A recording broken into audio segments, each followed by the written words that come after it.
Alors, bonjour. C'est toujours une joie d'arriver ici, partager l'Évangile. Vous savez, vendredi soir, j'ai pu partager l'Évangile avec le groupe de Lobinière. François était là avec moi. Hier matin, j'ai pu présenter l'Évangile au déjeuner avec François qui était là avec moi. Puis en thématique, je pense que j'ai été trempé dans l'Évangile toute la fin de semaine parce que ce matin, on est encore vraiment dans l'Évangile. Les deux croix d'une confession authentique. Je vais expliquer mon titre pour être sûr que tout le monde ne parte pas ailleurs, mais les deux croix, on parle bien sûr de Jésus-Christ qui est mort à la croix, mais on parle aussi de si quelqu'un veut venir après moi, qu'il se charge de sa croix, qu'il renonce à lui-même, qu'il se charge de sa croix. Donc, il y a deux croix dans la vie d'un croyant et j'aimerais qu'on regarde ce matin ça.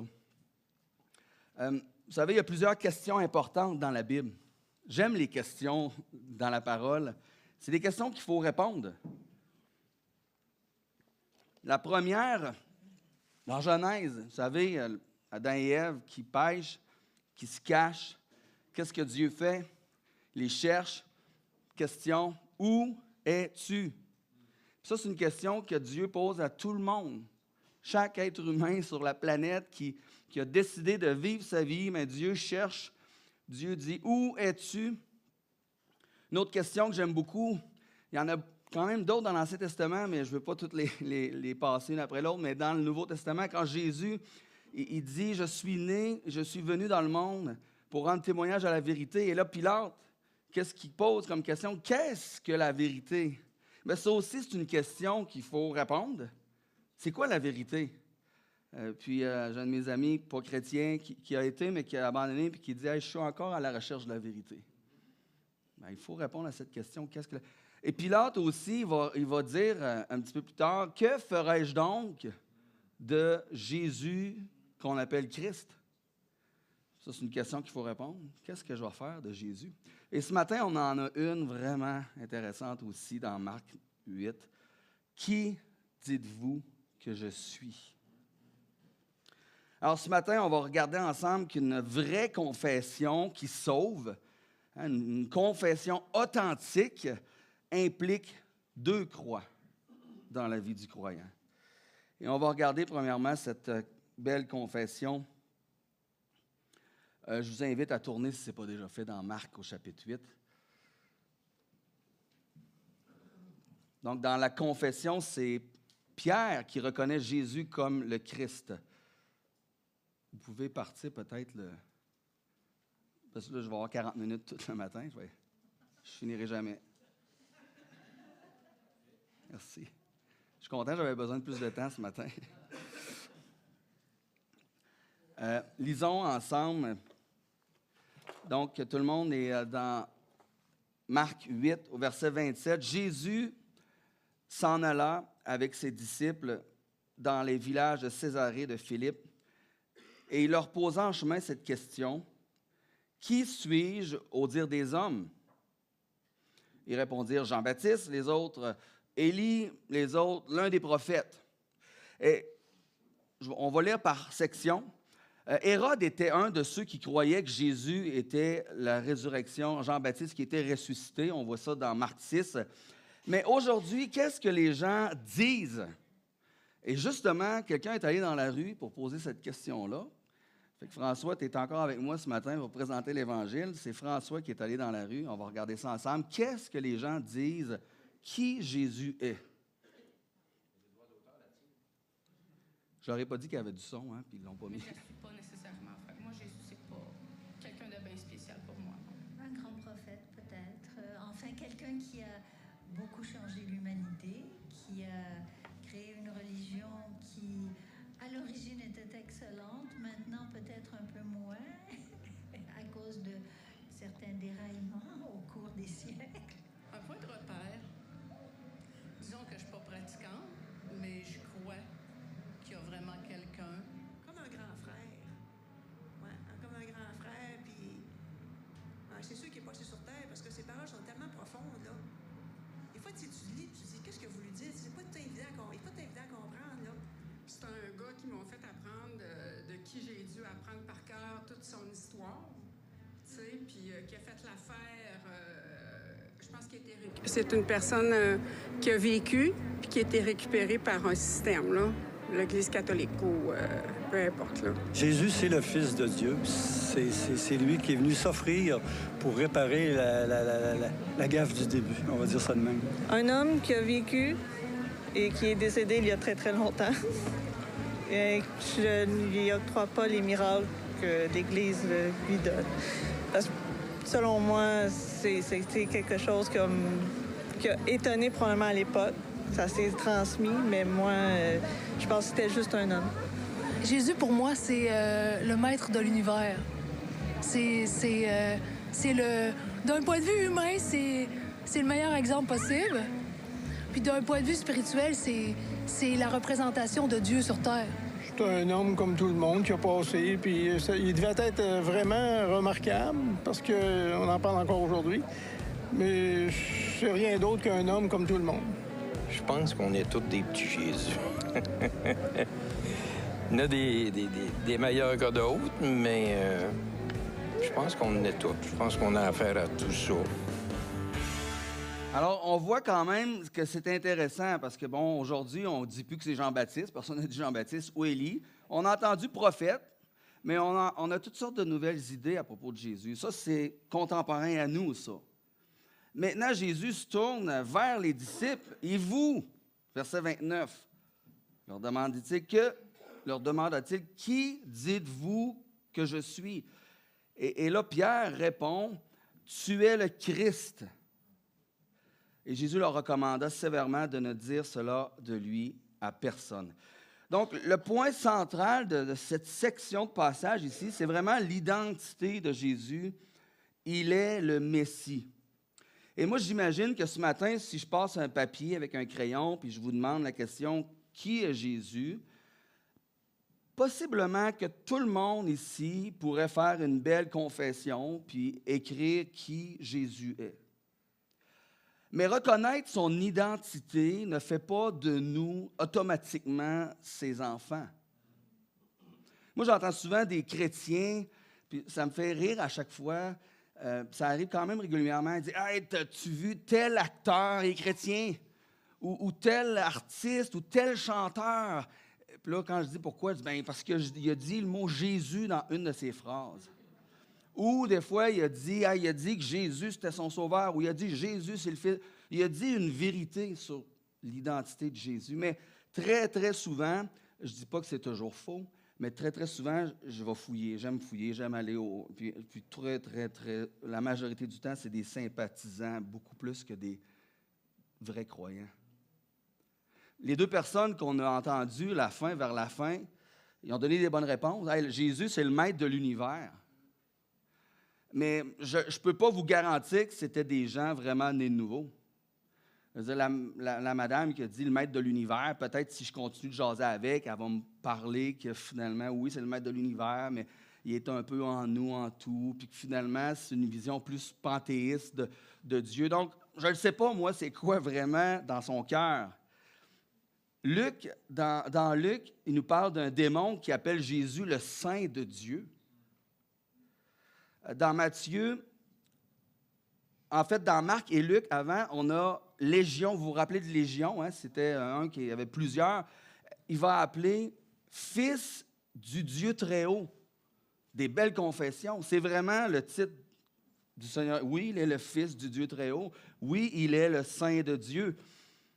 Dans Matthieu 7, un des versets qui me secoue quand même beaucoup, hein, beaucoup me diront en ce jour-là, « Seigneur, Seigneur », donc des gens qui confessent que Jésus est Seigneur, et leur Seigneur.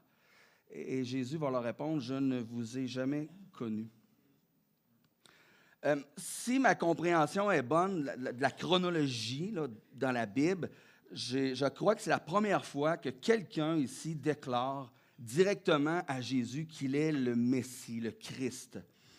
On a entendu des gens dire qu'il est le Saint de Dieu, qu'il est le Fils de Dieu, qu'il est le roi d'Israël. Mais ici, on a vraiment cette mention, tu es le Christ, qui veut dire oint, qui est le Messie. Donc, le Messie promis dans l'Ancien Testament. Donc, Pierre a la bonne réponse à propos du titre du Messie.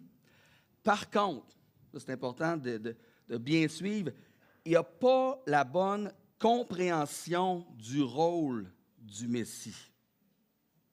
C'est le Messie. Mais pour Pierre et pour beaucoup de Juifs, c'était un Messie politique qu'ils attendaient, qu'ils voyaient. Donc, c'est vraiment un problème chez les Juifs. Ils croyaient que le Messie allait venir, ils l'attendaient, mais il n'y avait pas la même description dans la totalité que les Écritures nous le présentent. Dans l'Ancien Testament, quand je parle d'Écriture, pour eux, le Nouveau Testament n'existe pas encore. Donc, pour l'Ancien Testament. Donc, la nation, tout le monde avait une fausse, mais tout le monde, j'imagine qu'il y en avait peut-être à travers que non, mais quand on regarde les Écritures, la majorité, l'élite juive, ceux qui étaient les pharisiens, les scribes, les anciens, avaient tous une fausse compréhension du rôle du Messie. C'est pour ça que Jésus leur recommande sévèrement de ne dire cela de lui à personne. Puis c'est Jésus, éventuellement, qui va rompre le secret. C'est lui, un jour, qui va le dire dans Marc 14. Vers la fin, quand on va arriver, c'est le souverain sacrificateur qui interroge le Seigneur et lui dit, « Es-tu le Christ, le Fils du Dieu béni? » Et là, Jésus, il rompt le silence, parce qu'il répond, « Je le suis. » Et vous verrez le Fils de l'homme assis à la droite de la puissance de Dieu et venant sur les nuées du ciel. Parce que là, jusqu'à maintenant, Jésus a interdit à certains démons de rien dire. Il a interdit à ses disciples. Certaines personnes qu'il a guéries, il leur a interdit aussi. Même après la transfiguration qu'on va voir dans le prochain chapitre, quand il va descendre, il va dire à ses disciples d'attendre sa résurrection avant de révéler. Vous savez, quand Jésus envoie les 12 apôtres pour prêcher dans les villes, c'était quoi? C'était pas pour révéler qui était Jésus, c'était pour prêcher la repentance. Et quand il envoie les 70 deux par deux, c'était pas pour révéler qui était Jésus, qu'il était le Messie. C'était, en fait, leur message, c'était le royaume de Dieu s'est approché de vous. C'est important de comprendre ça, parce que ce n'était pas le moment ici de soulever un mouvement messianique. Rappelez-vous dans Jean 6, on l'a vu, ça fait peut-être longtemps, mais vous l'avez sûrement déjà lu depuis qu'on a fait de l'étude ici. Après la multiplication des pains, qu'est-ce qui arrive? Les gens qui ont vu ce miracle-là, ils ont voulu l'enlever. Pourquoi? Pour le faire roi. Et qu'est-ce que Jésus fait? Il s'en va, il est parti.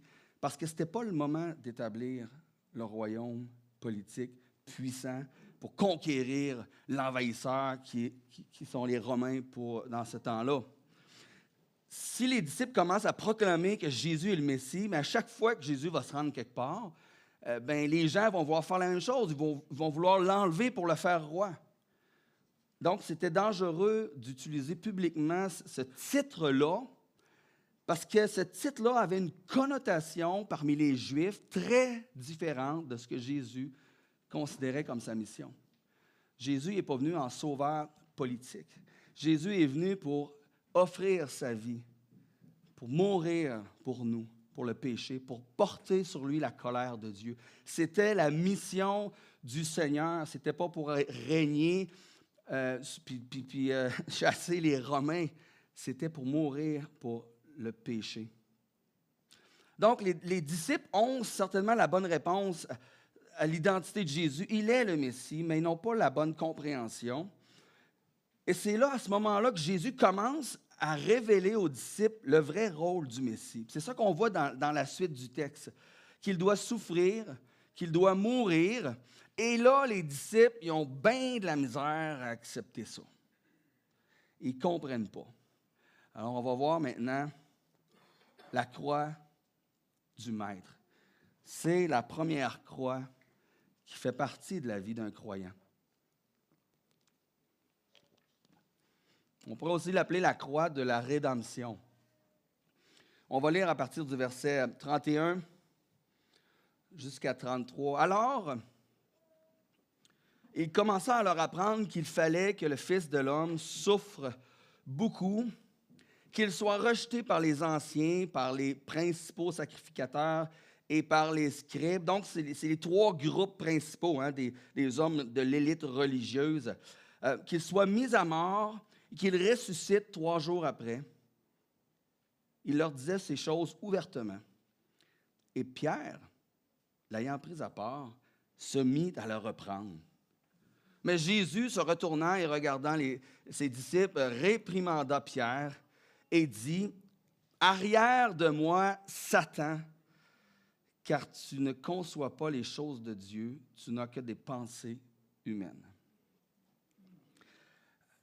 La vraie mission du Messie, du Seigneur Jésus-Christ, lors de sa première venue, était de souffrir et de mourir pour les péchés. Lors de sa deuxième venue, ce sera d'autres choses. Mais pour sa première venue, le Seigneur Jésus clairement le souligne avec ce verbe « il faut ». Il ne fallait-il pas. Il faut. Et vous savez, l'Ancien Testament l'avait prédit, les souffrances du Messie. On voit dans Daniel, je ne veux pas qu'on tourne, je vais juste vous en donner quelques-unes.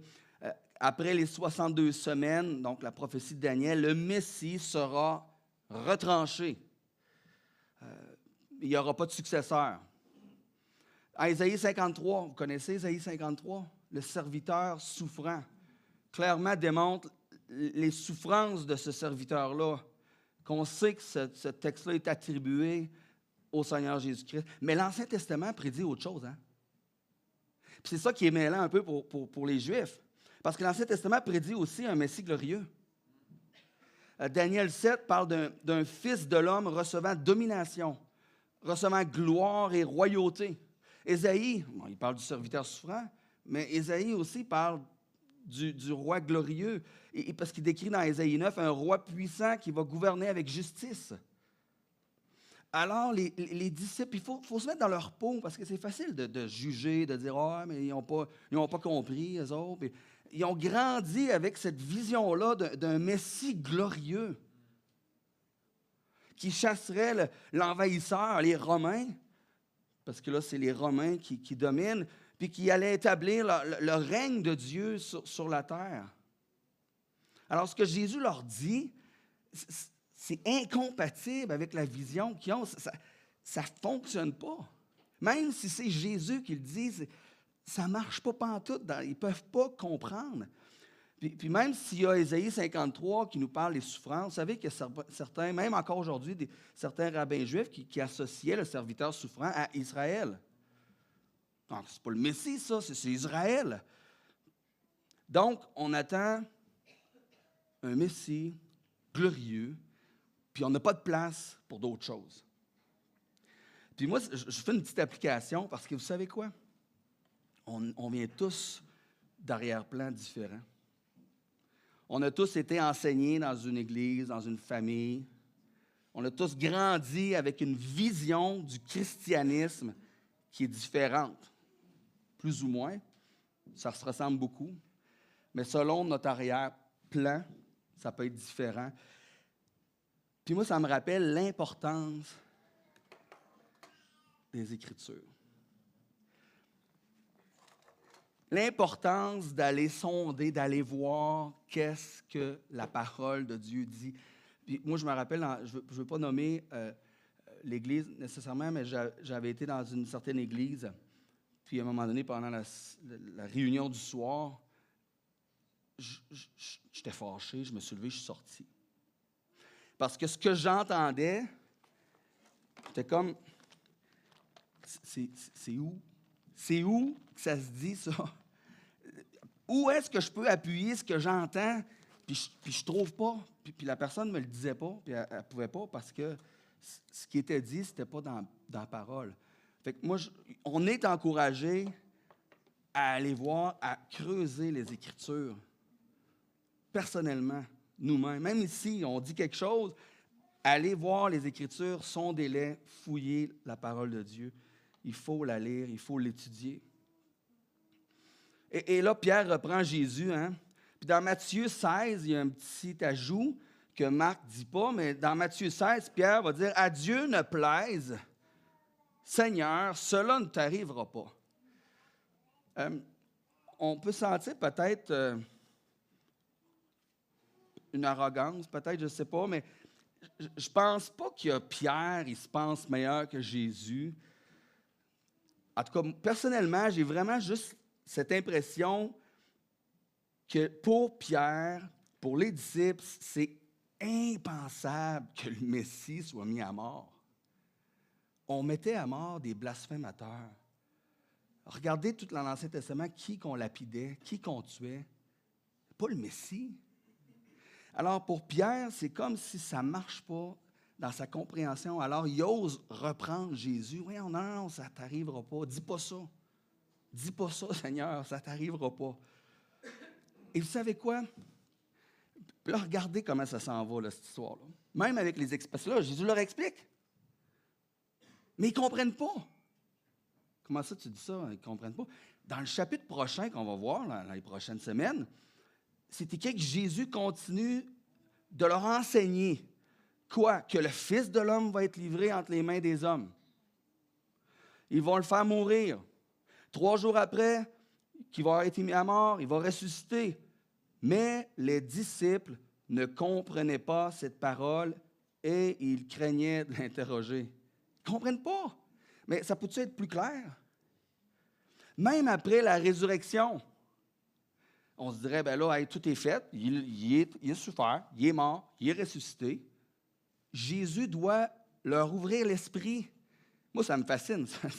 Ça me fascine de voir comment nous, les êtres humains, on est faibles, on est voilés.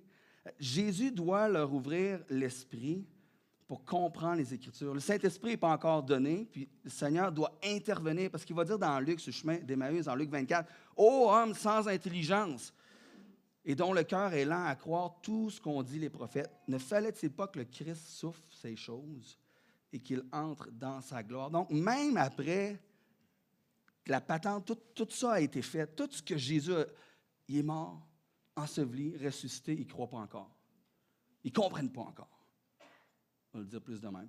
Puis plus loin dans Luc 24, ça dit qu'il leur ouvrit l'esprit afin qu'ils comprennent les Écritures. Il leur dit, « Ainsi il est écrit que le Christ souffrirait et qu'il ressusciterait des morts le 3e jour. » Ça a été long. Ça a été long, mais le Seigneur leur a ouvert l'esprit. Vous savez, aujourd'hui, on a le Saint-Esprit qui nous habite, mais prenez l'habitude, quand vous lisez les Écritures, de demander que le Seigneur illumine votre cœur. Parce que vous savez quoi? On est lent à comprendre. Et moi, pour de vrai, quand je lisais ça, je m'identifiais tellement aux disciples. Parce qu'il y a tellement de choses que j'ai réalisées plusieurs années plus tard dans ma vie chrétienne. Puis même encore aujourd'hui, je réalise des vérités que je connais depuis longtemps, mais que je connaissais, mais que je ne comprenais pas vraiment. Puis c'est humiliant en passant, c'est vraiment humiliant. Après 30 ans de vie chrétienne, c'est comme là que je comprends telle chose, Seigneur. Et moi, je m'identifie avec eux. Tu sais, on est bien beau dire qu'ils ne comprennent rien, voyons donc, son nom bien. On est pareil. Puis ça nous rappelle aussi d'être patient envers nos frères et sœurs. Êtes-vous d'accord qu'ils ne comprennent jamais rien, nos frères et sœurs? Ben, vous le dites de moi aussi, en passant. Non, mais c'est vrai, je veux dire, on vit des situations, des querelles, des compréhensions, puis on se dit, ben voyons, il y a tant d'années de vie chrétienne, puis ils ne voient pas ça, tu sais. Ben moi aussi, j'ai des angles morts ailleurs, puis il y a des choses que je ne vois pas. Alors, ça nous apprend à être patients entre nous, à développer cet amour-là. Et là, dans le sud du texte, Jésus se retourne vers... C'est intéressant, hein? Parce que là, Jésus dit ça, Pierre prend à part Jésus, puis là, Jésus, lui, se retourne vers les disciples, puis il reprend Pierre. C'est comme si, je ne vais pas te reprendre en cachette, tout seul, là, à part, je vais te reprendre devant tout le monde, parce que tout le monde pense comme toi, puis je veux que tout le monde sache. Alors, je pense que c'était une idée vraiment répandue, autant chez les autres disciples que Pierre. Alors, Jésus le reprend. « Arrière de moi, Satan, car tu ne conçois pas les choses de Dieu, tu n'as que des pensées humaines. » C'est... écoutez, moi, en plus, c'est Jésus, mais moi, me faire dire ça par Jésus, là, ça se peut que je pleure. honnêtement, là, ça se peut que ça me fasse de la peine de me faire dire ça par le Seigneur. C'est dur comme parole. Hey, regarde-moi Satan, c'est... Ouf.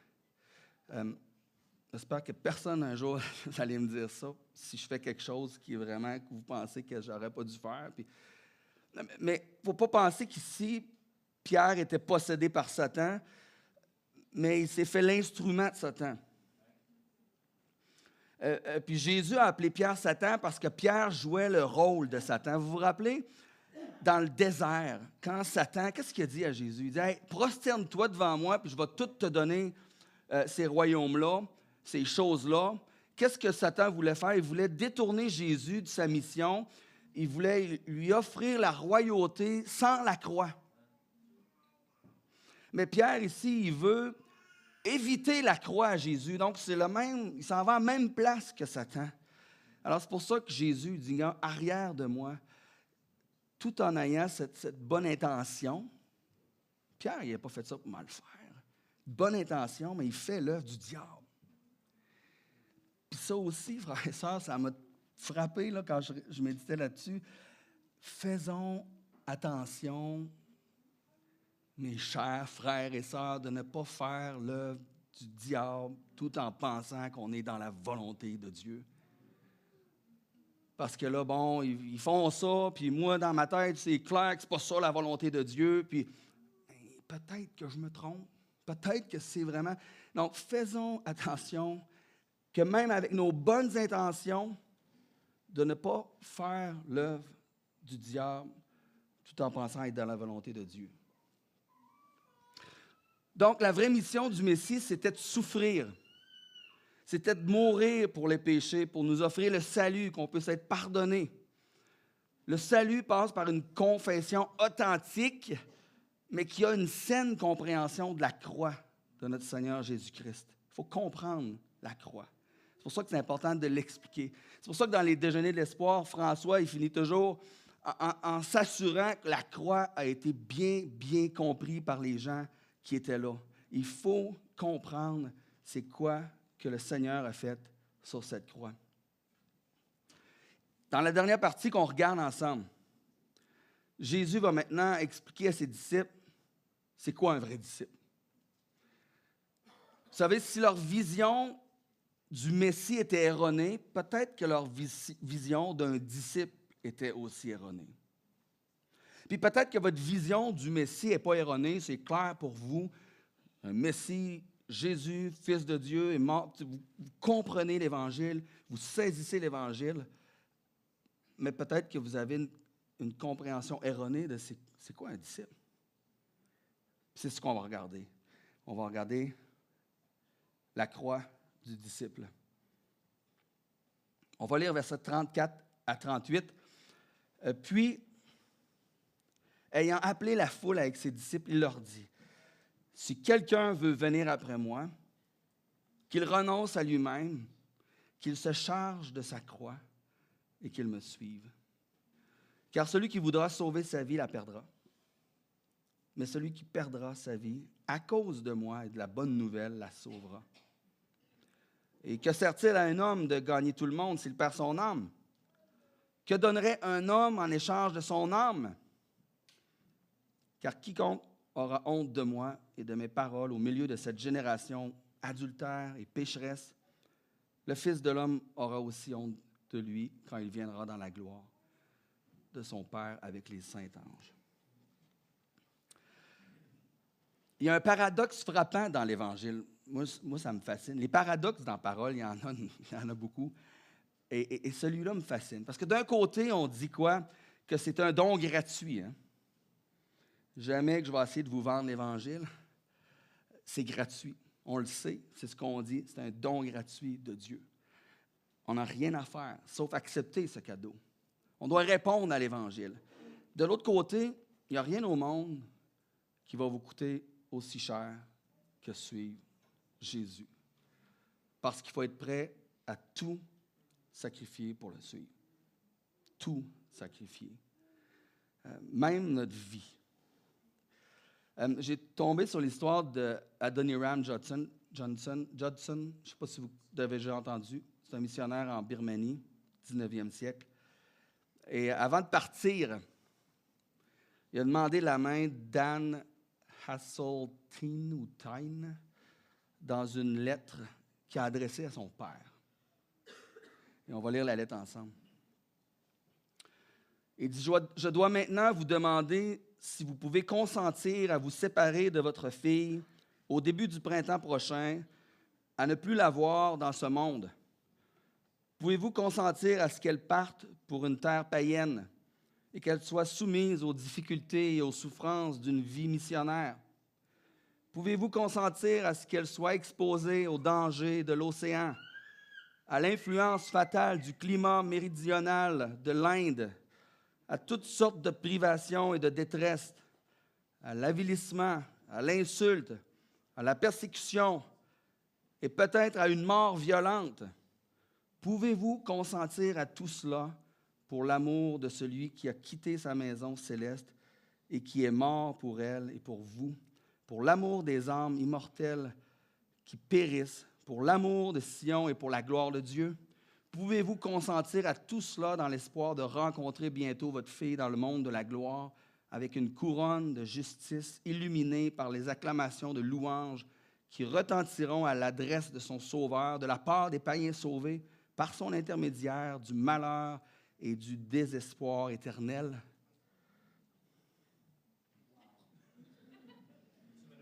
En tout cas, si John, tu m'écris une lettre comme ça, probablement, je vais te dire non. Mais pour de vrai, cet homme-là savait c'était quoi porter sa croix puis suivre Jésus-Christ coûte que coûte. Ils se sont mariés. Ils ont enduré de grandes souffrances. Ils ont perdu des enfants. Je pense lui, les deux, ou peut-être juste lui, ont été emprisonnés, torturés, mais ils ont conduit des milliers de Birmanes au Seigneur Jésus-Christ. Et dans le texte, on n'a pas le temps de tout voir les éléments du texte, le dernier texte qu'on a lu ensemble, mais 3 choses que le Seigneur mentionne. Premièrement, il faut renoncer à soi-même. Renoncer à soi-même, c'est comme se renier soi-même. Vous savez, quand Jésus dit à Pierre, tu vas me renier 3 fois, c'est le même mot pour renoncer. Et le mot grec est vraiment un terme fort qui veut dire avoir aucun contact avec. Renier complètement. Donc, il faut être prêt à abandonner notre propre justice, notre péché. Péché qui nous enveloppe si facilement, qui est comme tout le temps pas trop loin en arrière de nous, même si on l'a abandonné au début de notre vie chrétienne, on a l'impression des fois qu'il nous poursuit. Il faut être prêt à abandonner nos ambitions, nos projets personnels. Il faut être prêt à tout lui soumettre notre être. Et malheureusement, il y a beaucoup de personnes dans le monde évangélique en général qui disent suivre Jésus, mais qui n'ont jamais renoncé à eux-mêmes vraiment. Des personnes qui se considèrent des disciples du Seigneur. C'est mon Seigneur. Mais qui ne se soumettent pas à lui parce qu'ils ne mettent pas leur vie en règle. Vous savez, le vrai croyant va se démarquer par un brisement à cause du péché. Puis je dis souvent aux gens qui se repentent, se retournent vers le Seigneur, t'as-tu pleuré ton péché? Un vrai croyant va se démarquer par un brisement, puis par un renoncement total, pas partiel. Puis un jour, on va avoir à sacrifier notre Isaac. Un jour, Dieu va peut-être nous demander quelque chose que, j'étais prêt à renoncer à bien des affaires, mais ça, non. Puis dans ce temps-là, je vois des gens, à un moment donné, abandonner la foi. Ils n'étaient pas prêts à tout donner au Seigneur. C'était vraiment, oui, ça, mais attends, là, ça, je n'avais pas pensé à ça. Je me rappellerai toujours, dans un cours Bonne Nouvelle, il y a plusieurs années, on parlait de l'Évangile, qu'il fallait être prêt, puis à un moment donné, la personne était avec son copain à côté, puis quand elle dit, ben là, s'il ne veut pas se marier, puis Ah non, elle dit ça, non, ça, je ne serais pas prêt à laisser mon chum, par exemple. Donc, on voit qu'il y avait comme un point de rupture, un point où est-ce que là, non, ça, je ne peux pas me rendre là. Mais renoncer à soi-même, c'est d'être prêt à tout abandonner. Ensuite, il dit qu'il faut se charger de sa croix. Vous savez, le symbole de la croix est devenu un symbole un peu plus sentimental aujourd'hui parce que, bon, on a des croix dans le cou des fois.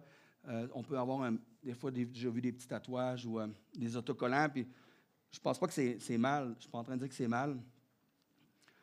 Puis même l'expression « porter sa croix », qu'est-ce que ça veut dire aujourd'hui? On entend toutes sortes de gens, des fois, qui peuvent dire ça. Bien, qu'est-ce que ça veut dire aujourd'hui? Bien, peut-être, ça veut dire de porter un fardeau personnel, tu sais, une maladie chronique, je ne sais pas, un deuil, difficulté dans la famille, au travail, endurer sa belle-mère. Il y a bien des choses. Mais non, c'est vrai, il y a plein de choses qu'on dit, ben c'est ma croix. Faut que je porte ma croix. Ça peut être le beau-père aussi, en passant, là. Mais, parce qu'il y a des gens, des fois, plus difficiles à endurer. Non, mais c'est vrai, toutes les choses qu'il faut comme endurer, on fait comme si c'est ça notre croix. Mais c'est pas ça, notre croix. C'est pas ça, porter notre croix. Et ceux qui écoutent le Seigneur, ils savent très bien que c'est quoi porter leur croix. La croix, c'est un instrument de torture. C'est un instrument pour tuer quelqu'un, d'exécuter quelqu'un. Alors, ce n'est pas toutes les difficultés de la vie. Non, ça veut dire d'être prêt à souffrir. D'être prêt à mourir pour notre Seigneur, notre Sauveur. Puis je ne sais pas si on est vraiment prêt à ça. C'est facile à dire. Je veux dire, on n'est pas jamais soumis à des choix comme ça aujourd'hui. Jamais que je me fais mettre un gun sur le...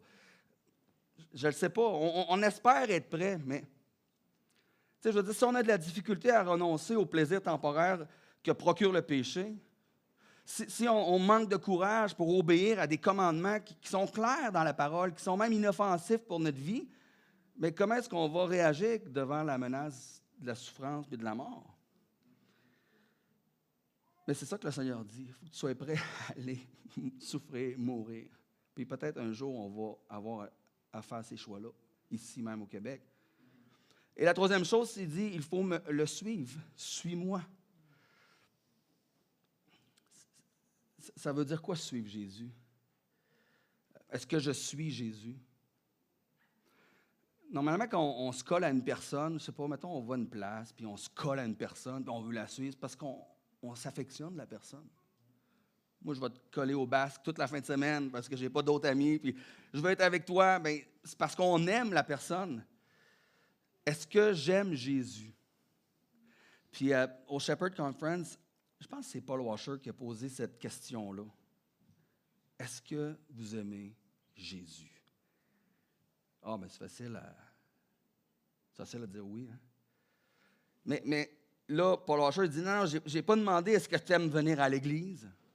Je n'ai pas demandé est-ce que tu aimes écouter des messages. Je n'ai pas demandé est-ce que tu aimes chanter des chants avec les autres chrétiens. Je n'ai pas demandé est-ce que tu aimes ton ministère. Est-ce que tu aimes Jésus?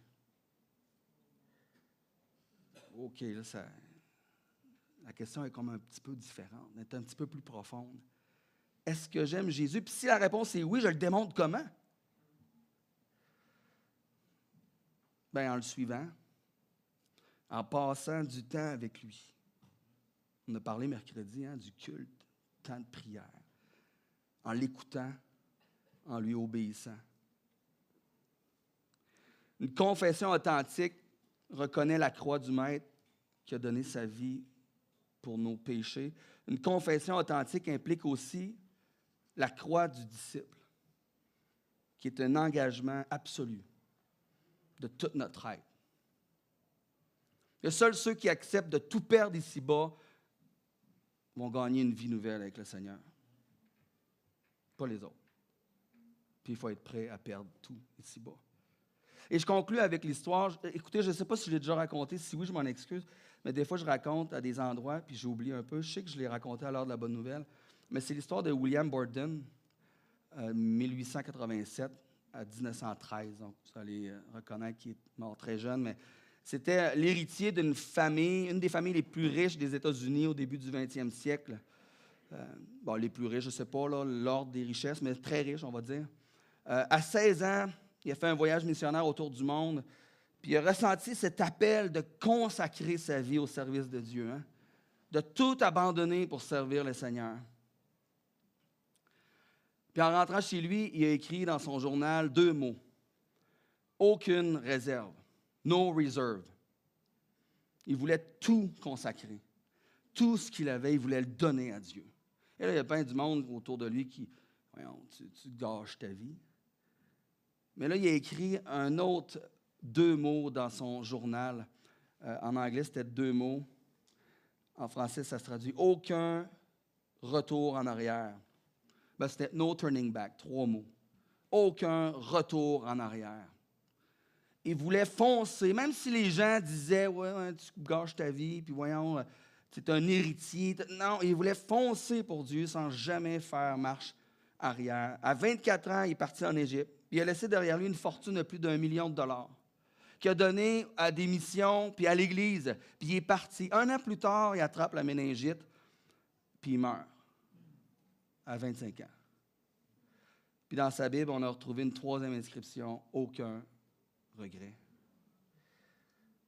Moi, ça me frappe, ces histoires-là, parce qu'il a tout donné, mais Dieu l'a ramené à lui, qui est dans la gloire encore plus grande qu'une vie de missionnaire. Il est dans la présence de Dieu, mais il a tout donné, sans réserve, sans retourner en arrière et sans regret. Puis c'est ça qu'on est appelé à faire pour le Seigneur. Prions. Seigneur, merci pour ta parole qu'on veut étudier, qu'on veut comprendre, qu'on veut méditer, qu'on veut appliquer dans nos vies. Il y a tellement de leçons, Seigneur, dans ce petit texte. Il y a tellement de vérité. Puis, on ne veut pas partir découragé parce qu'on ne l'a tellement pas, parce que certainement qu'on a de la difficulté, mais on peut peut-être partir ce matin, Seigneur, avec un élément qui nous a touchés chacun, où est-ce qu'on va mettre devant toi, puis qu'on va dire, Seigneur, aide-moi à travailler cet aspect-là. Ça peut être dans le renoncement, ça peut être, regarde, Seigneur, il y a tellement de vérité qu'on a vu, mais puisses-tu bénir ces paroles ce matin, ta parole, puis qu'elle fasse une œuvre dans le cœur de chacun, même si ce n'est pas la même chose. Tu travailles différemment, à différents rythmes, mais Seigneur, on veut que tu fasses ton œuvre dans notre vie. On veut grandir, devenir plus mature, être plus proche de toi, s'éloigner du péché. Donc, Seigneur, viens à notre secours, s'il te plaît. Puis si quelqu'un ici n'a pas encore vraiment donné sa vie, dans le sens que oui, il a reconnu Jésus, Fils de Dieu, Messie, mais il n'a jamais vraiment pris sa croix, que cette personne puisse être touché ce matin au point de dire non, Seigneur, je veux tout abandonner puis vraiment prendre ma croix puis te suivre. Et je prie que tu fasses cette œuvre, Seigneur, dans le cœur de ceux qui n'ont peut-être pas encore fait. Et je prie au nom du Seigneur Jésus. Amen.